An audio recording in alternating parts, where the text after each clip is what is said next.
বিসমিল্লাহির রহমানির রহিম। সকল প্রশংসা আল্লাহর, সকল ক্ষমতার মালিক আল্লাহ মহান। আসসালামু আলাইকুম আমার প্রাণ প্রিয় সকল আপনজন, কেমন আছেন? আমি আপনাদেরই সামান্য একজন কান্তা আবারও চলে আসলাম। আজকে হচ্ছে 9/11/2025 সাল। আল্লাহর নামে কাজ শুরু করলাম। আমি আমার আল্লাহর ঘরে সালাম ও দোয়া পৌঁছে দিলাম। আমার প্রিয় নবীজির রওজা মোবারকে সালাম ও দোয়া পৌঁছে দিলাম। হযরত শাহজালাল শাহপরানে সালাম ও দোয়া পৌঁছে দিলাম। আজমির শরীফে সালাম ও দোয়া পৌঁছে দিলাম। মাইজবান্ডার শরীফে সালাম ও দোয়া পৌঁছে দিলাম। আল্লাহ আপনি নামাজ রোজা ইবাদত বন্দেগী কবুল আর মঞ্জুর করে নেন, ভালো কাজগুলি কবুল করে নেন, আমিন। আসলে আমার এই একটাই ফেসবুক আইডি, আর কোনো আইডি নেই। আমি এটার থেকে মাঝে মাঝে আসি আপনাদের মাঝে, আর আমার প্রফেশনটা আমি তুলে ধরছি। আমরা হচ্ছে এখানে পাত্র পাত্রীর সন্ধান দিয়ে বিবাহযোগ্য ছেলে মেয়েদের বিবাহর ব্যবস্থা করে থাকি। সেজন্য আপনাদের আসতে হবে আমাদের অফিসে। অফিসটা হচ্ছে রামপুরা বনশ্রী মেন রোডে 8 নাম্বার হাউস। আমরা কিন্তু অফিসে সকাল 10টা থেকে রাত 10টা 11টা পর্যন্তই আপনাদেরকে সেবা প্রদান করে থাকি। যারা আসতে না পারেন অনলাইনেও আমরা সেবা দিই। তো সেক্ষেত্রে আমাদের ইমেল নাম্বারটা বলে দিচ্ছি, lion121kanta@gmail.com, আর হোয়াটসঅ্যাপ নাম্বারটা বলে দিচ্ছি 01971860261। আসলে এই মতো অসংখ্য দেশ এবং বিদেশে পাত্রপাত্রী রেডি। এই সময়টা কিন্তু বিবাহর মৌসুম। নভেম্বর, ডিসেম্বর, জানুয়ারি, ফেব্রুয়ারি, মার্চ পর্যন্ত বিয়ের একটা খুব আমেজ থাকে। তো এই মুহূর্তে কিন্তু বিদেশ থেকে অনেক ছেলে মেয়েরা আসতেছে, তাদের জন্য হয়তো লাগবে। আপনার চোখে পড়লো, আপনার নাই আরেকজনের আছে, আপনারা ছড়িয়ে দিতে পারেন। ভালো কাজ যত ছড়িয়ে যাবে সমাজের জন্য, দেশের জন্য ততই মঙ্গল। তো আপনারা কেউ অন্তত, আমি এতটুকু বলতে পারি যে এটা অবশ্যই 100% নির্ভরযোগ্য একটা প্রতিষ্ঠান। এটা কি আল্লাহ যেখানে হাদিসে লেখা আছে একটা বিয়ে দিলে হজের সমান সওয়াব। তো আমি সবসময় খুঁজে খুঁজে বের করি কোনটা করলে আল্লাহ খুশি হবে, কোনটা করলে গুনাহ দিবে।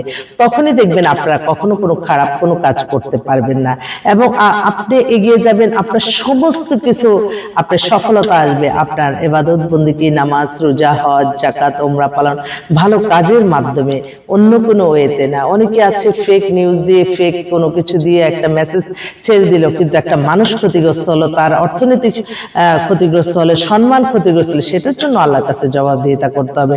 সত্য যেটা সেটাই আপনারা সবসময় ডিসপ্লে করেন। যে যে প্রফেশনে আছে সেই প্রফেশনটা, খারাপ কোনো কিছু ভাইরাল হলে তো এগুলি দেখে দেখে আরেকজনে শিখে। আমি প্রায় দেখি যে বর্তমানে টিভি খুলে সিনেমা নাটক যেগুলি হচ্ছে সেগুলি দেখা যাচ্ছে ধূমপান, এগুলি কিন্তু উৎসাহ দিয়ে দিচ্ছে। তো এগুলির ব্যাপারে আমাদের সতর্ক থাকতে হবে। আমরা আমাদের ইসলাম পৃথিবীর শ্রেষ্ঠতম ধর্ম, ইসলামকে অনুসরণ করে চলবো। ইসলামে যেটা নিষেধ আমরা সেটা করব না, ইসলামে যেটা আদেশ সেটাই পালন করব। আমি তো প্রতিটা সময়, প্রতিটা ক্ষণ, প্রতিটা মুহূর্তে মুহূর্তে আমার আল্লাহর কাছে আমি লজ্জিত।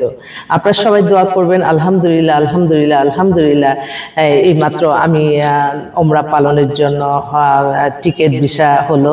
আমি সকলের কাছে দোয়া চাই, সবাই দোয়া করবেন যাতে সুন্দরভাবে ওমরা হজটা পালন করে আসতে পারি আপনাদের মাঝে। আমার মন আমি 1 বছর চলে গেলে, গত বছর এই দিনে আমি আল্লাহর ঘরেই ছিলাম, মক্কা মদিনা।